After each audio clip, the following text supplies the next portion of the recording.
Hey guys, it's Dr. Julie. I hope you're all doing amazing today.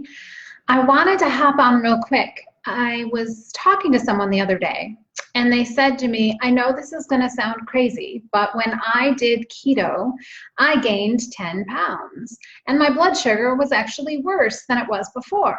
Now, I, of course, said to her, no, that doesn't sound crazy. I've seen that a lot. But she hadn't encountered anyone else who could have that same conversation with her. So I thought we should have a little discussion about blood sugar because there's a real misunderstanding out there that blood sugar management is all about your carb intake. And although it's partially about your carb intake, it's not the sole sort of instigating factor. Your blood sugar doesn't just go up because you ate too much sugar or you ate too many carbs. I have seen people have blood sugar issues without consuming virtually any carbs, certainly no sugar, no fruit. And so I thought, I don't think people know this because I think in the world, especially like when I've had patients, unfortunately, go to diabetic education classes, I've been just astonished at the information being passed to them because it's so horrifically awful that I wonder, well, how do people ever not have problems with their diabetes if this is what's being taught?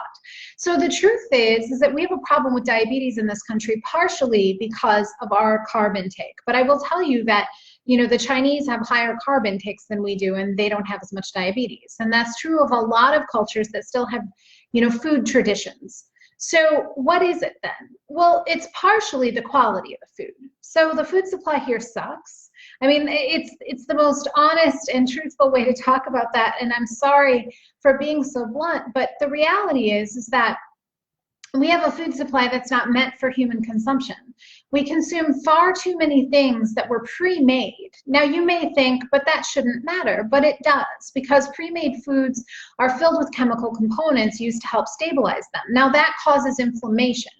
And so it's not maybe necessarily about the fact that those Doritos have somewhere in their corn, although I'm not quite sure where, but it's the other components, it's the colors and the dyes and the chemical, flavor enhancers and the high sodium content. Those are more detrimental and causing more inflammation, and that inflammation then can lead to stress in the cell systems and in the organs, and that can contribute to blood sugar issues. So the same thing can be said about consuming lots and lots of vegetable oils. It's another big factor, another big trigger. Hi, Catherine. If you consume canola, if you consume soy oil, if you're consuming large amounts of quote unquote vegetable oil, you're consuming toxic sludge. It's not meant for human consumption and it creates inflammation. And inflammation, one of its downstream effects can be blood sugar issues. So as you can see, there's like this perpetuating feature. Now, I think many of the studies can rely on their data saying, oh no, it's a blood sugar issue related to carbohydrate consumption because they're looking at people consuming foods that are traditionally deemed to be nutritionally appropriate. And I will tell you that in most of the, even in naturopathic circles, unfortunately, I have seen people advocate for the use of canola oil as an appropriate food substance. It's not food. It wasn't meant for human consumption. So what we have is we have this big disparity where we're being told that certain things are in fact health foods when they're so far from it that it's not even funny. So there's that side of it. Now, the other side of it is that blood sugar strongly relates to our stress. And so the more stressed and out of alignment we are, the more trouble our body's going to have controlling blood sugar. Now, there's a little caveat here because a lot of people hear stress and they go, oh, okay, so I just need to meditate more. I need to do more of my yoga. And those things may be true, but I'm going to be the one to tell you that that probably isn't enough. I have seen so many people who have those activities preeminently in their life and they still end up showing patterns of long-term chronic nervous system hyperstimulation. And I see it so many times that what I know to be true is this. We're living in an age of hyperstimulation. And if you're a person that cares about the world, the odds are it's a little bit higher for you, because you're looking around and you're seeing disarray everywhere, and you're trying to find ways to participate and provide good solutions. And in the process, you're upping your ante because you're trying to be present in your life, but also be a good person and take part in the bigger solutions. And you're investing your heart and your mind and your emotions in what's happening around you. The consequence of that, it wears you down. So what we need to do is that we have to we have to deal with the patterns. So everybody expresses stress in different patterns, and blood sugar dysregulation has to do with how well your cells can use energy. So the more slowed down your system gets, because it's trying to constantly fight a battle, the more ineffective it gets at using energy. So we have to fix that. And we also have to repair communication between the hormonal systems. That's another big reason for blood sugar dysregulation, because the thyroid system, and that's not just the thyroid, it is the thyroid plus all the cells that have receptors for thyroid. So that's a big difference. When conventional medicine tests, they're just looking at thyroid. In fact, when functional medicine tests, they're just looking at thyroid. They're not looking at how the cells are responding. We also have to pay attention to how the adrenal system is responding. Now, again, big difference. When conventional medicine and even when like functional medicine tests the adrenals, they're just looking at the adrenals. They're not looking at cellular response to the messages sent out from the adrenals. But these two systems are also highly involved in blood sugar regulation. So if they are fatigued and or hyperstimulated and or running on fumes, you're going to have trouble regulating blood sugar. And that's if you don't eat any carbs. And this is sort of my point. There's been such, so many people are trying so hard to solve their health problems on their own. And I watch people go out into that world of diet and say, well, it looks like all the, extremely low carb people are advocating that this is the route to cure your diabetes. It's going to solve it all. And then they discover that it's not doing that. They're still having symptoms of blood sugar. So achy joints, they're still having issues with their tissues not functioning correctly, digestive symptoms, waking up at night, feeling frustrated and angry too often, craving sweet things, which often then people mitigate with like stevia-based products, but you're still craving something sweet, so there's still a message in that. Foggy thinking, headaches, these are some common symptoms, but sometimes, guys, there's no symptoms at all. That's the wicked thing about blood sugar, is that it doesn't always show up with some glaringly obvious sign that that's your problem. But what I know to be true is that when I look for those patterns in people, what I find so often is that there are huge blood sugar issues that have gone unnoticed for years. And part of that is because the stupid, parameters in medicine have become so out of whack that an A1C is now, the numbers are so high. They've inflated what's acceptable. And so people are being told, oh no, you're fine. I'll tell you that if I'm gonna look at an A1C, which I don't do all the time, but if I were to look at one, I want it below 5.2 at minimum. I've never even seen one below 5.2 in most people. They're up at 5.7, 5.8, 6.2. So I just want to express that the numbers are being skewed by the pervasive non-adherence to trying to get people healthy that's so common in the medical system. So back to blood sugar. So if you are concerned about blood sugar, and I'm just going to tell you, we all should be concerned about blood sugar, because again, even if you're eating a low carb diet, it's the effect of stress that is likely driving your sugar up. And long-term, even moderately elevated blood sugar due to chronic stress is guaranteed to cause disruption in your organ systems. It's guaranteed to affect your long-term memory and cognitive ability. In fact, there are some people calling Alzheimer's simply diabetes of the brain. So you got to think about that there are a multitude of ways that this presents that are not going to be classic.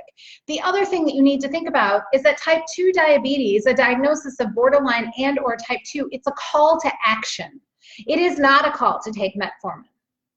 Just FYI, it's not. That's not an adequate remedy.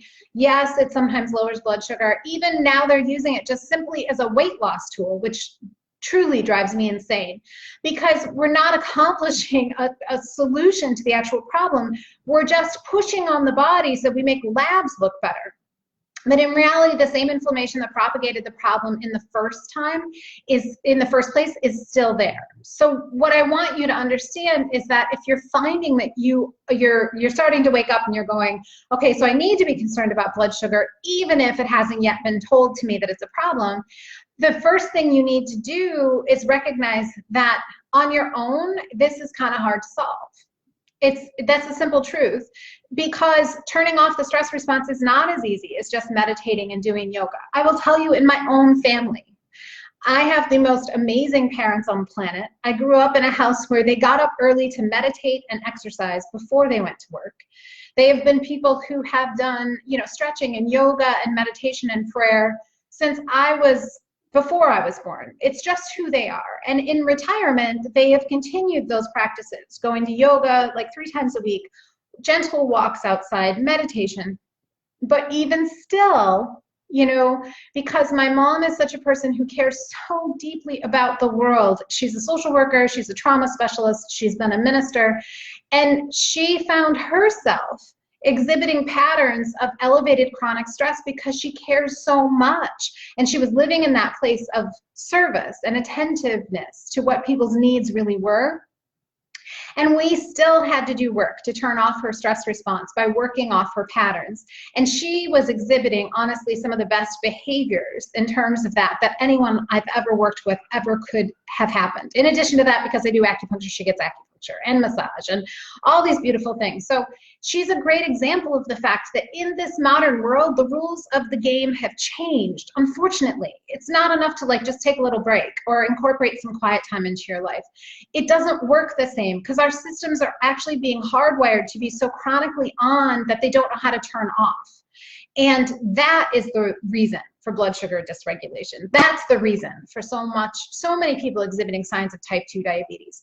So that's where the effort has to be put, is getting the body to turn off the stress response and actually healing the systems that are responsible for that stress response and helping the cells become better at using energy. Because without that, you're going to put in the perfect food and your poor cells are sitting there like, I want to participate so badly, but I'm so tired I can't even play the game right. How sad is that our efforts are going wasted because the poor cells need restoration? That's what's happening. And that's the true of our organ systems too. So it's not, you're not failing at this. It's just that no one's ever taught you. No one's ever given you the information to allow you to succeed. So if your doctors are saying, look, your blood sugar is an issue, you're borderline type 2 or you are type 2, that's a call to action. First of all, be grateful for it. Heck yeah, I actually get to take action. I actually get to solve the problem. I get to secure my future health because I get to act on what this really is, which is a bigger problem. But that's great because that bigger problem, when it gets solved, solves all the other little ones, like the inflammation that causes cancer, like the inflammation that causes Alzheimer's, like the inflammation that causes organ stress and liver decline and kidney decline. Those are all tied in. So it's actually a beautiful call to action. So that's my talk on blood sugar. It definitely went all over the place, but I really want you guys to start to be able to advocate for what's real in healing and to understand that your body is, oh guys, your body's magical. It's this 3D dynamic structure, and you cannot pull on just one piece and have all the other pieces not respond.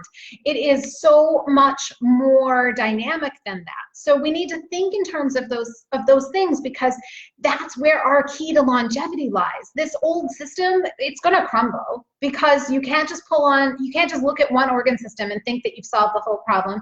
And that's true for diet and everything. So we need to capture that, because there's power and wisdom in reconnecting to the body this way. There is so much dynamic power and wisdom that you then can tap into all kinds of things you've always wanted in life. But sometimes it starts with deciding to heal your blood sugar.